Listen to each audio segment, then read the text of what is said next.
So thanks, James, for joining us again. It was absolutely fantastic to see your film at the Global Blake Conference. And actually, we've been getting a whole host of feedback from people with regard to that. And I've got a little announcement to make at the end of this video as well. But how did you find the conference, first of all, before we start talking about But finding Blake? well, it was inspiring on so many levels, Jason. I missed a bit of the last day for various reasons, but to go in and kind of hear, and what really struck with me to start your initial description of to move from the parochial into the global, because I've only ever known kind of, you know, Blake in the center of London, and talking just because I'm seem to be very UK focused these days, although, you know, by nature I've lived in Ireland, I've lived in the Middle East, I've lived in Mongolia, so I think of myself as a kind of someone with those currents going through my head. But Blake, I think part of my attraction to Blake has been this kind of, well, certainly the higher dimensions that he's sending us to, and I think he kind of clearly attained, and that kind of what it is to be on this island. So the conference, you know, with Japan and all the American speakers and the music particularly, it was sending me everywhere. I have to say that my mind is still getting around the, you know, the extraordinary presentation about the chimney sweep and the emphasis on the kids with I mean, I've thought about that a lot, I'm afraid, but that just shows, you know, one element of, I mean, that is really parochial, that, you know, sending the kids up the London chimneys, but really inspiring to tap into that and hear, you know, see how Blake is inspiring folks around the world in so many different ways, and, you know, the Russians with how the influence is there, you know, and it's clear that Really quite extensive as well. I mean, that's one thing that I can't quite get over. In some countries, you look just how quite deep the roots are, actually. So Russia, for example, you know, I mean, it was a comment that came up a couple of times that, you know, there were Blakes on show in Russia before there were in other parts of Europe. wow. But then there's been this explosion in the past 20 years or so, where he just seeps through into a whole aspects of popular culture. I mean, I mean, I say, you know, you're one of the star turns. I think it was the middle night, wasn't it? It was the Wednesday night. So, and again, it was just great. One of the things we were really pleased with the event was, as well as academics, you know, we want. Sibylla and I have always wanted to work with artists and filmmakers and musicians and just creative people who get inspired by Blake, which really comes on then to you know, the subject of finding Blake. Both your documentary, both the film you've been working on for all the time that I've known you. Know, I mean, it was part. I remember you first getting in touch. It was partly about the work you're doing on that documentary, and of course the website. So, do you want to say a little bit about how you found Blake? Or should I say how Blake found you? Yeah, exactly. I've been lucky enough to grow up in Cambridge, where I am again now, and I was always aware.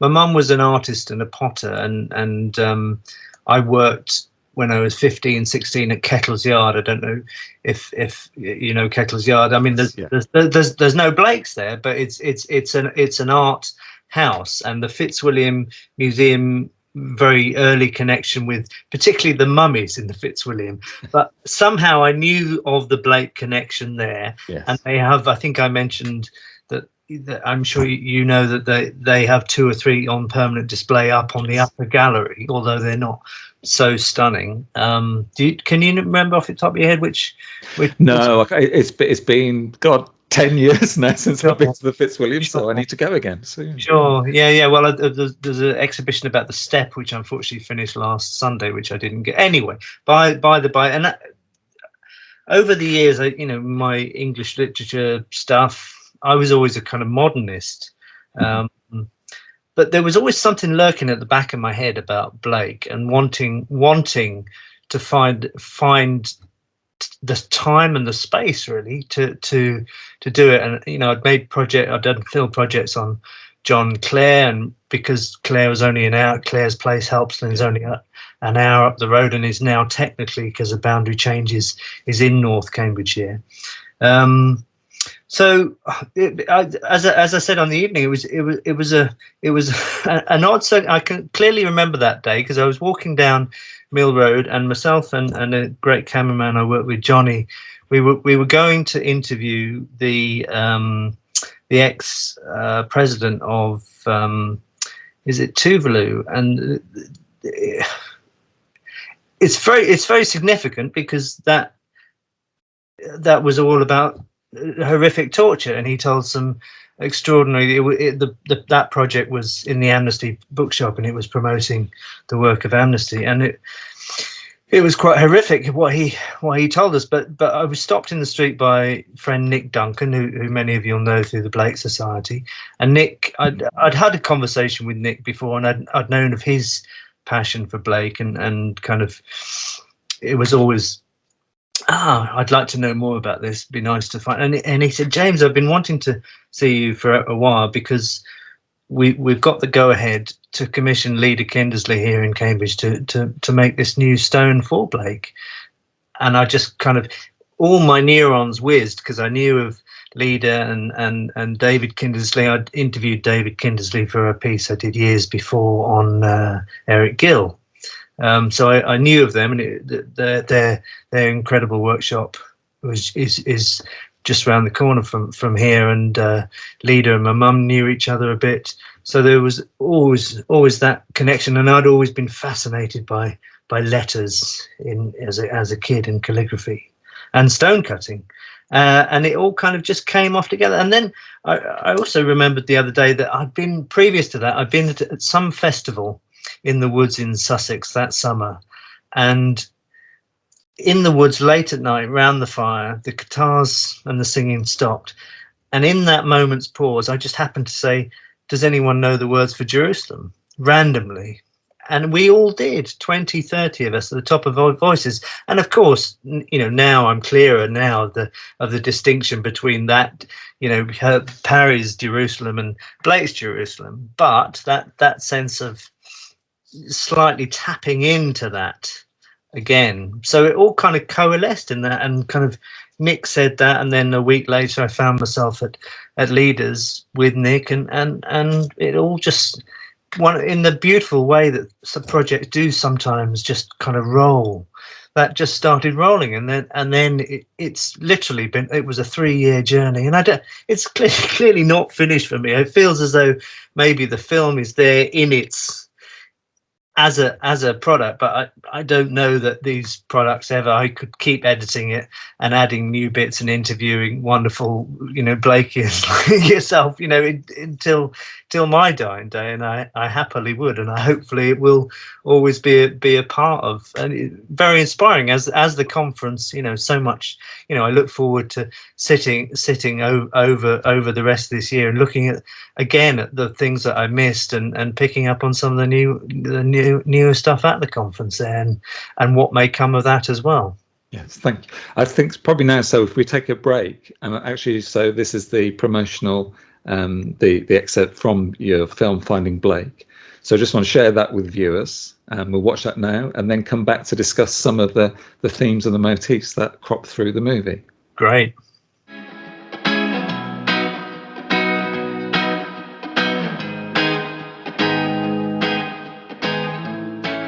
I often find, when you're not thinking about Blake, you're not thinking about any of that at all, you're just engaged in life. And then suddenly some phrase from Blake's will come to your mind and clarify what you see.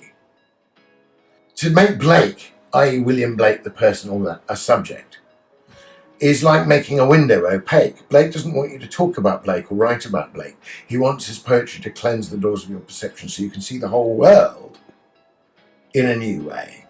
So I want Blake to wake us up, not so that we can look at Blake and make clever remarks about William Blake, but so that we can look at everything in a new light. I actually think that Blake is much more keeping my mind in shape, keeping my mind as much as I can in fourfold vision, because it's the mind that I bring to it that I think is really what's impactful on the patient. I don't know exactly what that is. Can we think of it? Okay, last letter. Whoa, That's a little bit thin compared to this.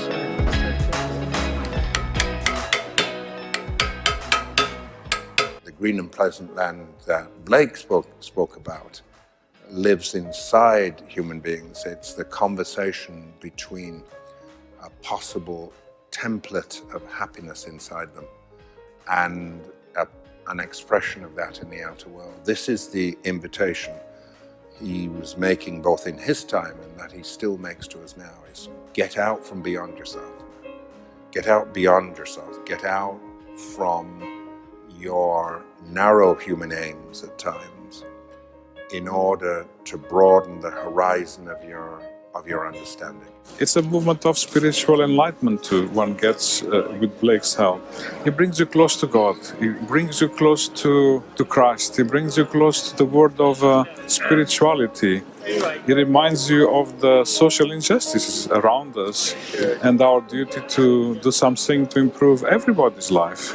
A way of reaching up to the infinite, really, to the divinity. And Blake has that capacity to transport us to that world.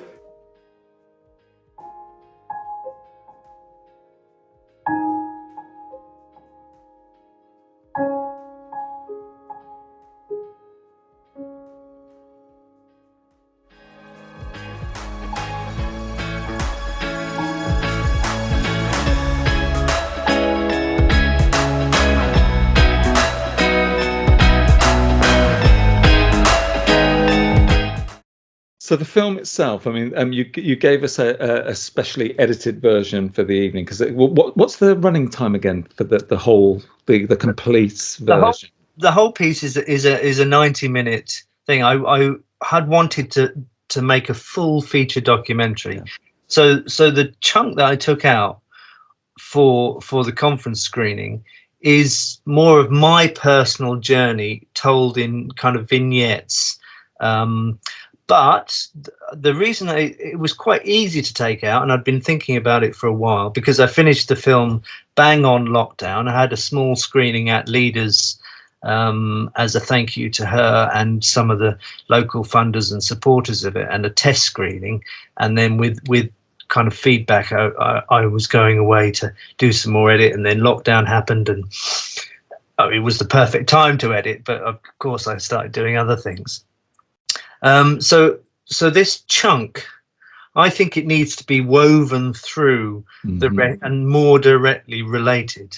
I think it's interesting to think about it. I'd been working with a really good editor, and he hadn't been able to give the time I needed, so I took myself off and edited for about a month and a half, and because I made the film in sequences and kind of jigsawed them together, and I'd always thought, okay, that is the personal sequence of how Blake is inspiring me at this time in the middle of these journeys and the kind of social kind of upheaval around climate that has been, really strong in the last 3 years in so many ways, and some of the spin-offs that have come from that, and some directly what some of the interviewers were saying, how I was trying to process it in my life and kind of go away with a big kind of chunk of Blake, and then you reflect into it and okay, I'm hearing of these visions, or I'm standing in front of this painting for the first time. I really want to feel this in every sense. That extraordinary one, which was at Petworth, I forget the name, the time and space with Sea of Time and Space, space. And Carol, the psychotherapist, talking about how, and it's directly there behind the client when she works with her client, and how she looks at it sometimes and sinks into, and so those experiences of kind of trying to take inspiration from me and then kind of try and create that into a piece that might inspire others, for the modern day, predicated on why the Blake Society decided the time was right to go ahead and create this beautiful new piece commemorating him. And And that's one of the things, I mean, that comes out brilliantly in your documentary. So I mean, you start with, I mean, certainly the version you played for us, it starts with the stone being excavated. I mean, we literally are underground, under the earth. We're in the bowels of England, sort of pulling out this lump of rock. And then with leaders sort of, you know, I mean, actually for me, an absolute pleasure. It's always an absolute pleasure to watch a craftsperson at work with, you know, a skill, creating stuff with their hands. I'm very digital minded and a writer, and when I touch things physically, they fall apart. So it's always just a great pleasure to watch somebody who has that skill working, but then tracking through and speaking to so many people about what Blake means to them. So I mean, one of the things that really struck me watching your documentary, I mean, I understand entirely your comment about that reabsorption of yourself, weaving yourself into the narrative, and you're finding Blake. But again, you have all these moments where there are lots of people who are finding Blake. So it's a multiplicity of finding Blakes that takes place. And then of course we end with those wonderful scenes around the grave as it's being unveiled at Bunhill Fields. Well, I've got the footage. I did try and think. I spent a day thinking, oh, I should edit Jason back in here, and it wasn't as though I'd taken you out. It was just there was you, there was Bruce Dickinson, Yeah. unfortunately, I think there's too much of Malcolm's. It's weighted too heavily on Malcolm, but I think that do you think there's a kind of foil with Lucy Winkett? Because I think what she said, it was just dynamite, and I have approached St James's to do a screening there, but yeah, I think that's powerful. And I wanted to try and find that balance between the faith of it. Yeah, well, I mean, there was so much rich material from that day, and we had three cameras, so it was like coming home and kind of sitting with all that material and just sifting it. Yes. That's the beauty of the edit. It's and I much prefer working with another editor to say, okay, this was said and there's that shot. I was doing it earlier today on another project about soil that I'm involved with, and a piece has been made as a trailer for a crowdfunder, and does it give the right weight, and what if we shift that there and that there? I mean, it's kind of visual trickery, which I not trickery, but crafting that sense of a story. Yes. You know, very much in the way that, you know, that leader's journey, and that's why I wanted to go underground, even though I cheated that, because Hal, leader's son Hallam, and I, you know, we went 3 months later and the piece of stone was already being made in the workshop, but we just had an opportunity to go and get absolutely or something, so it didn't matter. And I always knew I was going to cheat it round in that way, but it very much feel like going to the core of it, and that extraordinary Mark from Albion Stone. You know, we spent the day with him, and he just gave us this most extraordinary lecture on kind of, you know, this seam of stone under the sea and its history, and the history of that quarry, and you know, what it means to him to be in this vaulted chamber every day, and, you know, the safety and the local kind of geology of that whole little special strip. I hadn't been on Portland before, and Chesil, and that was a glorious thing. And so kind of tracing it from there, and then the absolute joy of kind of being in the workshop, you know, a day a week perhaps for about 9 months, and I'd go in and someone was working on something else, and there's always this beautiful rhythmic sound of the chipping and the chiseling, and the, you know, I could literally, I joke with people that I could make a 9-hour film with some of the material I've got of the chipping away, and you know,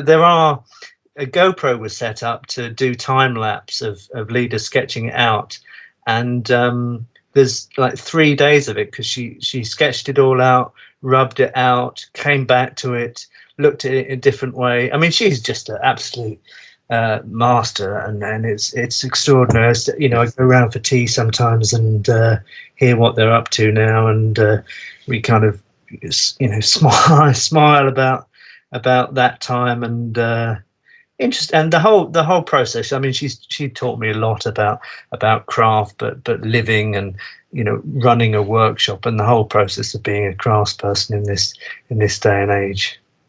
So that was an absolute treat. Yes, and of course, so you mentioned there that, I mean, the really important the journey that the visual motif, which I really appreciated when watching the film through for the first time like that, is of course, and the grave itself. That so the and the time spent in Leader's workshop. But of course, one thing that is great for this documentary is you're also documenting the fact that this is a process of another literal discovery, another literal finding Blake, where it's actually the reason for this gravestone being commissioned was to replace the older monuments, which kind of vaguely pointed around, William Blake's somewhere around here, to this. We have literally found the spot, the grave, the site of his grave. I was just going to, before going to a final question, I remember for the day speaking to a couple of members of the Blake Society that they were anticipating like 20, 30 people to turn up to that event. And I think in the end they had closer to 200. There are people literally about saying, I can't hear, speak up, speak up. So it was just an astonishing day. There were so many elements. I mean, the male choir that turned up in their black, I mean, they all looked like intense security. And are they guarding Bruce Dickinson? Yes, do they think there's going to be some act of terrorism or something here? And it was beautiful surprise, the layers of sound that had been orchestrated by Gareth. I think was he the master of ceremonies for the choir, etc., and Nick as well, and also Nick's wonderful idea. I still found it the other day, the lovely glass lanterns for people to place. And there was a lovely clip which I still have, and I couldn't put it in, unfortunately, of a lovely woman, African woman, that just turned up later on when the lanterns had been placed, and she did this beautiful incantation over the grave. And I kind of really wanted to, it was just a question of time, so much different material, different elements of the interviews. And I mean, the key thing I was really sad not to get in was you come across the storyteller Martin Shaw from Devon. He gave an extraordinary lecture on Blake for the Temenos Society about halfway in, and I went to see him, and Martin's really powerful, weaving in so much story, and he's a real Blakean. And I even, to try and get him in the film, I even brought him to Cambridge to do a day of storytelling here, and in the middle, between the storytelling workshop in the day and the evening, book signing, etc., he was too tired and went off, and he didn't do it. And that's c'est la vie. So the question I was going to ask you in a way is that all these people gathering to just to experience the unveiling of Blake's grave. You mentioned previously that you're a modernist who found Blake. So what is it about Blake that appeals? It's the $1 million question. That's a really good and a really tough question for me, Jason. I'm writing this thing which you and Seville have asked me to do for Valor on Blake and nature as a result of the conference, and I'm finding that I've only just started in the last few days, but I'm finding that tough too. But I'm seeing that as a challenge to really go deeper and ask myself to really sit down with the Blakes, because sure, at the time I was reading a lot of Blake.